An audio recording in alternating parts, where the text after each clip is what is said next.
नमस्कार. महासागरच्या खरीखरीमध्ये मी सुजाता आपले स्वागत करते. पाकिस्तानच्या भूखंडावर बसलेल्या बलुचिस्तान लिबरेशन आर्मीवर बंदी टाकावी असे पाकिस्तानच्या राज्यकर्त्यांनी संयुक्त राष्ट्रसंघात प्रस्तावित केले होते.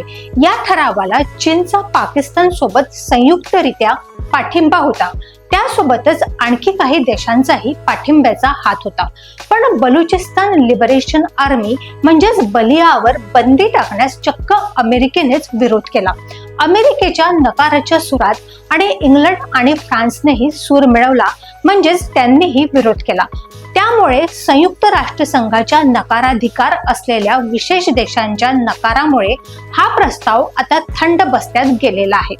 युनेस्कोच्या नियमांतर्गत एखाद्या संघटनेवर बंदी घालण्यात इतके पुरेसे पुरावे नाहीत असे स्पष्टीकरण यामध्ये संयुक्त राष्ट्रसंघाने दिलेले आहे.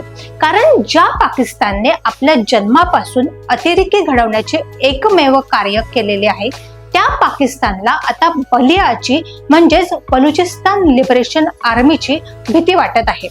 याचा अर्थ जन्मजात चोराला आपल्या घरची एक छोटी वस्तू चोरी गेली म्हणून संबंधित चोराला फाशीची शिक्षा द्या असे म्हणण्यासारखेच आहे. पाकिस्तानला कधीच समजुतीची भाषा कळत नाही. 1972 सालामध्ये पाकिस्तानचे तत्कालीन पंतप्रधान जुल्फिकार अली भुट्टो यांनी आपल्या तेव्हाच्या पंतप्रधान इंदिरा गांधी यांच्याबरोबर शिमला येथे करार केला होता.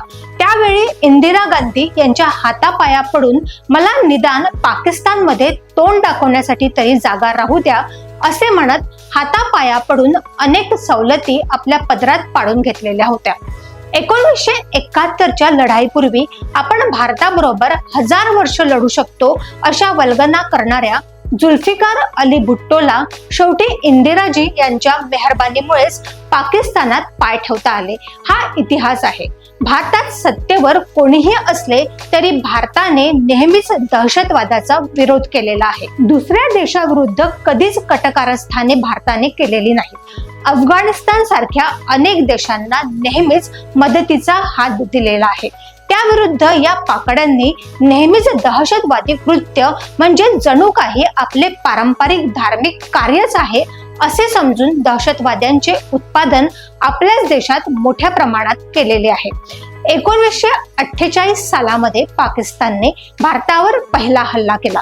त्यानंतर 1964-65 साली पुन्हा पाकिस्तानला जोरात ताव आला. तेव्हाही भारताने पाकिस्तानला सपाटून मार दिला. त्यानंतर पूर्व पाकिस्तानातील बंगाली जनतेवर अनन्वित अत्याचार केले गेले. महिला आणि कोवळ्या मुलांवरही अनन्वित अत्याचार करून जे काही पाकिस्तानने केले त्या हिंसकपणाचे कधीच समर्थन होऊ शकत नाही. विशेष म्हणजे स्पष्ट बहुमत असूनही पाकिस्तानच्या तत्कालीन नेत्यांनी शेख मुजीबुर रहमान यांना सत्ता स्थापन करू दिली नव्हती. अखेर त्यावेळच्या पूर्व पाकिस्तानमध्ये पाकिस्तानच्या लष्कराने प्रचंड अत्याचार केल्यावर भारताने पूर्व पाकिस्तानच्या मुख्य वाहिनीला मदत देऊन बांगलादेशची निर्मिती केली. त्यानंतरही पाकिस्तानातील दहशतवाद्यांचे अड्डे तसेच चालू होते आणि अजूनही चालू आहेत. आता पुन्हा भारताबरोबर खोड्या करून पाकिस्तानने आपला इब्लिसपणा दाखवून दिलाच आहे. अशा या पाकिस्तानच्या प्रस्तावाला संयुक्त राष्ट्रसंघाने केराची टोपली दाखवली असेल तर त्यामध्ये नवलते काय आहे?